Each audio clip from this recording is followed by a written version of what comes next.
bí ọjọ́ ṣe ń gorí ọjọ́ tóṣù ń gorí oṣù náà ni ìmọ̀ ìjìnlẹ̀ ń tẹ̀ wájú. Adéyínká Àyìndé yín náà rèé fún àǹfààní ẹ̀yin tí ẹ̀ ń tẹ̀lé wa bọ̀ lórí ọ̀rọ̀ àwọn ìpín ìràwọ̀ tí a mẹ́nu bà. Ẹ jẹ́ kí a tẹ̀síwájú. Èyí ní ìwà àti ìṣe àwọn ọmọ tí a bí ní Pisces February 19 sí March 20. Ní àkọ́kọ́, wọn yóò jẹ́ ẹni tí ó fẹ́ràn láti máa kó ẹgbẹ́ jọ. Ẹlẹ́gbẹ́dé ni wọ́n. Ẹlẹ́ẹ̀kejì ẹ̀wẹ̀, wọn yóò jẹ́ ọlọ́kàn funfun sí ẹnikẹ́ni. Bákan náà, wọn a sì máa ṣe àṣìṣe tí àwọn fúnra wọn kì í lè sọ ìdí rẹ̀. Wọ́n ní ọpọlọ fún ìwé kíkà. Wọ́n sì kórìíra ìyàn jíjà púpọ̀. Àwọn ènìyàn yìí máa ń jẹ́ olóòótọ́ àti oníwà rere. Ẹni tí a lè gbẹ́kẹ̀lé ni wọ́n nítorí wọn kì í ṣe ọ̀dàlẹ̀ ènìyàn rárá. Wọ́n jẹ́ olùrànlọ́wọ́ pàtàkì, ìyẹn nígbà ìṣòro. A sì fún wọn ní ìmọ̀ àti ọgbọ́n láti fi yanjú ọ̀rọ̀ tó bá ta kókó.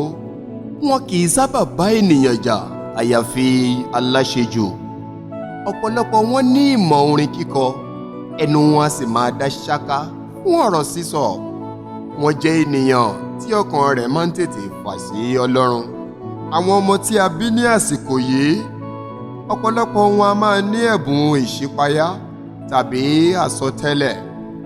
Wọ́n ní ojú inú láti fi ohun tí yóò ṣẹlẹ̀ lẹ́yìn ọ̀la hàn sí ara wọn tàbí sí ẹlòmíràn.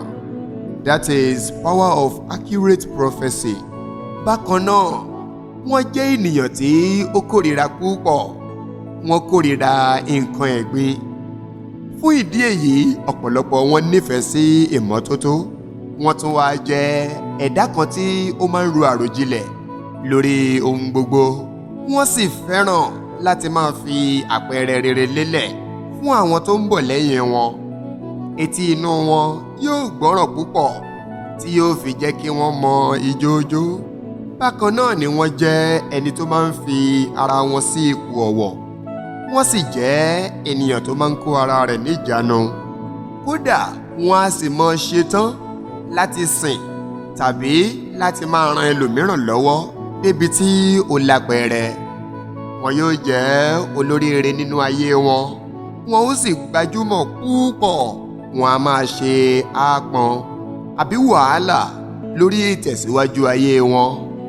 Wọn yóò jẹ́ ènìyàn gíga tó bẹ́ẹ̀ tí gbogbo àwọn ẹgbẹ́ wọn yóò mọ bu ọlá fún wọn.